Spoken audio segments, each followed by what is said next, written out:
You know, there's an old cliche. Life sometimes is stranger than fiction, okay? And what could have happened at Gaylord Memorial on senior night for the Oklahoma Sooners, it would have trumped almost any unbelievable thing that's ever happened to this program as far as the shock factor. Being a 36.5-point favorite against lowly Kansas, who just fired their head coach a few weeks ago, allowing him to finish out the season to David Beatty, a program that has been known as cellar dwellers in the Big 12 for quite some time. And without Kyler Murray, the unthinkable would have happened. OU would have had life become stranger than fiction. It would have been a loss, and maybe the most humiliating loss in the history of the Oklahoma football program. Thankfully, that didn't happen, and thankfully, Kyler Murray plays for the Oklahoma Sooners and nobody else. It wasn't even Kyler's best night, but even a real good performance by Kyler Murray can get you a win. Now, he had an interception earlier in the game, threw into double coverage, a pass he shouldn't have thrown. Also had a couple of wide open guys for touchdowns going down the field that he missed. But other than that, Murray was sensational with his arm and especially with his feet. Case in point, third quarter, a game that's still hanging in the balance for Oklahoma against Kansas, if you can believe that, and happened to convert on a fourth down play, needing, I think, 5 or 6 yards. Kansas had the play well covered, and it was just Kyler's ability to get out of the pocket and get that extra yardage that saved that drive, and then eventually on a third and long with Oklahoma trying to get a touchdown, able to do so with Murray scrambling to the other side, and with his sure speed and determination, getting the Sooners a much-needed score. And, of course, the 75-yard touchdown that really was the clincher for the Sooners. Kyler Murray was not going to allow the Sooners to get upset by a Kansas team that played their absolute asses off. For a team that's been as lackluster as they've been since 2009, for a team that's gone through head coach after head coach after head coach this decade, a team that knew that David Beatty was coaching his second to final game tonight. His next final game will be next week against Texas. For a team that's not going to a bowl game, for a team that's lost a lot more than they've won in recent seasons, Kansas played with the determination of a winner. They got a lot of players on that team that other FBS schools wouldn't even touch with a 10-foot pole. But what Kansas has is heart. They had a game plan, and they just about pulled the son of a bitch off for a little more than 3 quarters. But we're going to start this off with a positive note and saying, thank goodness Kyler Murray plays for the Sooners. Another big game, and I know that the Heisman Trophy is most likely going to go to Tua Tagovailoa, and I'm not saying he doesn't deserve it. He certainly is the best player on the best team in the country. If you're basing it upon that, if you're basing it upon, what the guy did last year in the national championship game and having it carry over to this year in his progression, yeah, you give the award to him. But if you're basing it upon, and remember, there's not really just an official criteria for the Heisman Trophy. If you're basing it upon what a player means to his team the most, Kyler Murray should win it, okay? Because if Tua did not play for Alabama, would they still be undefeated? Yeah, they got Jalen Hurts. They still have terrific talent. It's Alabama. They would still be 11-0. Oklahoma's not 10-1 without Kyler Murray. In fact, they probably aren't 9-2. They probably don't beat Texas Tech. They probably don't beat Oklahoma State. Heck, they probably don't even win this game tonight against Kansas without Kyler Murray. So I want to say, thank goodness, Kyler. You're going to go to New York in a few weeks for the Heisman Trophy ceremony. We'll finish no worse than second. Hopefully you win it. If you don't, of course, we understand that it'll go to the guy from Bama. But when you look at Kyler, you're saying thumbs up, thank goodness for his game tonight, because the Sooners could have very well have lost to Kansas, and we'll get into the reasons for that in just a little bit. Hell of a game also, too, for the only Sooner scholarship running back, by the way, Kennedy Brooks, because early in the game, Trey Sermon got hurt, and hopefully he's fine, but because you don't have Rodney Anderson, because you don't have TJ Pleasure, because you don't have Marcelius Sutton, you're down to one scholarship running back, and I'm telling you what, the offensive line, as well as Kennedy Brooks, delivered as well. Brooks had, I think, over 170 yards on the ground.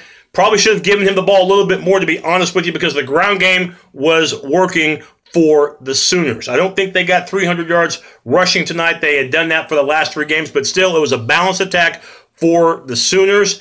And, CeeDee Lamb had 5 catches tonight for over 50 yards, had a couple of opportunities for touchdown catches that went awry, but still, the Sooner offense in that first half was flawless other than that turnover on the opening possession, and in the third quarter, making sure, even though the defense for the Sooners again failed, at least the Sooner offense did not. And the special teams coming up with that big-time block punt for a touchdown in the fourth quarter. Curtis Bolton, the senior, getting a recovery in the end zone for a score.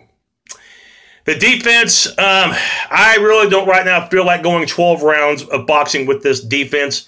We know it's pathetic. We know that it cannot be depended upon. In my opinion, it's going to be the reason why the Sooners don't make the college football playoff.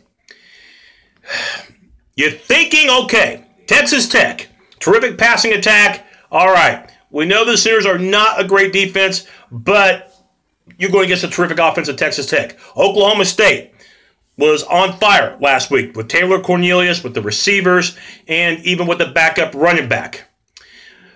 But Kansas, the reason why they stayed in this game for so long wasn't because of the throwing. It wasn't because of Peyton Bender. It was because of a 5'10", 170-pound freshman running back named Puka Williams, who rushed for over 220 yards. I think that was, that's his unofficial total, but way over 200 yards. As a matter of fact, the guy has almost 1,000 yards rushing for the season. But Puka Williams tonight looked like Little Joe Washington from the Sooners 1970s team. And even though I know he's not an official running back, more receiver, Tyreek Hill kind of reminded me of him. Just elusive and tough to bring down, but so damn fast. The Sooners tonight had pathetic tackling. And this was what surprised me the most, because even with the Sooners, playing bad defense pretty much since the Iowa State game, as far as pass D, you would think that the run defense, which has not been too terrible this year, would have a favorable matchup. Not at all. Just way too many inconsistencies and blowing assignments and not wrapping up on Puka Williams, not wrapping up on Herbert, not wrapping up the Kansas running backs. The one play where Bolton got Williams, instead of just making a basic tackle, tries to throw him like a sack of potatoes, and Williams is still on his feet and gains another 7 to 8 yards. Rather than being 3rd and 10, it was 3rd and 2, and Kansas would eventually score, keeping the Jayhawks, at least for the third quarter, still in the game. You give up over 500 yards of total offense. I think that's what OU gave up tonight, about 500 yards of total offense and 40 points to Kansas?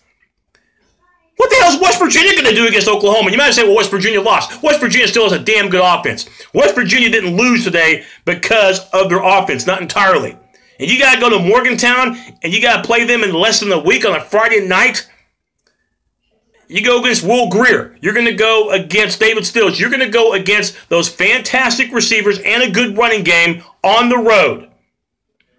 If you can't handle Kansas, why should I have any securities you're going to be able to handle the Mountaineers?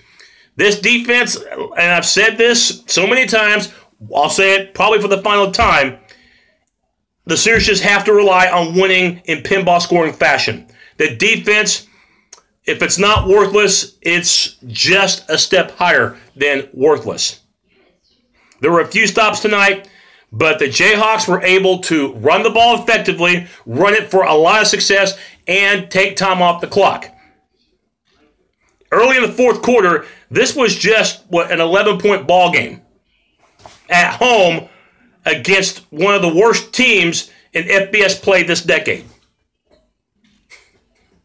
40 points against Kansas. My gosh. It's a win. You're 10-1. Of course, you got to take care of business next week. And by the way, Texas, they won tonight over Iowa State, so the Cyclones obviously are out of the Big 12 title mix. Texas, by the way, gets in to the Big 12 title game if they win at Kansas next week, no matter what happens between Oklahoma and West Virginia. Sooners win, obviously, they would rematch the Longhorns. If West Virginia wins, they would rematch Texas in the Big 12 title game December the 1st in Arlington. I've dreaded this West Virginia game for a few weeks now, and it's about to happen the day after Turkey Day. And not just because of the fact that the Sooner defense, you couldn't depend upon them whatsoever. If you're drowning, they're not going to throw you a lifeline because this is a team that can't help themselves or can't help anybody else on this team. It's very undependable, unreliable. I've said enough adjectives about that. Okay? But also, too, the thinness that you have at running back now. Kennedy Brooks is he's your only healthy scholarship running back. So the depth now for the Sooners at a very key position is in jeopardy. It's a win. Thank goodness Kyler Murray plays for the Sooners. And otherwise, this thing could have been a colossal defeat by which any other upset that Oklahoma would have suffered at home would have been pale in comparison. 55-40, the game's over. It's another marathon game. It's another pinball scoring game. But the Sooners come out on top. Got to win next week against West Virginia. But I am losing faith that a playoff spot is going to happen, especially with Clemson winning easily over Duke after a slow start and Notre Dame just absolutely rocking Syracuse. Notre Dame's the real thing, and they're going to get in the playoff. They'll smash USC. And by the way, as far as Kansas goes, now 3-0 on the year. Of course, the big news for the Jayhawks could occur as early as Sunday. It looks academic that Les Miles will be the next Jayhawk head coach. I think he'll be able to get some good players to that school, but it's going to take time for Kansas to get up to the upper level of the Big 12. But tonight, records aside, and the fact that they fired their head coach did not stop this team from nearly pulling off a big upset. Yes, the Sooner offense came ready to play. Other than a couple of turnovers, pretty much did their part. But the defense, depending on them is like depending on nothing. And that was shown. And I don't know who will be favored to win next Friday. It's going to be a razor-thin point spread, I think, for Friday night. But this defense, I'm getting tired of watching him. We'll have weekly matchup show between the Sooners and Mountaineers early next week before Thanksgiving. And, of course, my 3 picks as well, which I kind of took a major spanking on that as well. Sooners win. We'll see what happens next Friday. Right now, if you put a gun to my head and made me pick, I would not pick the Sooners. Even though West Virginia lost, they still have a damn good offense. And trusting this Oklahoma team wouldn't be the wisest thing in the world, especially if you put money on them. Boomer Sooner.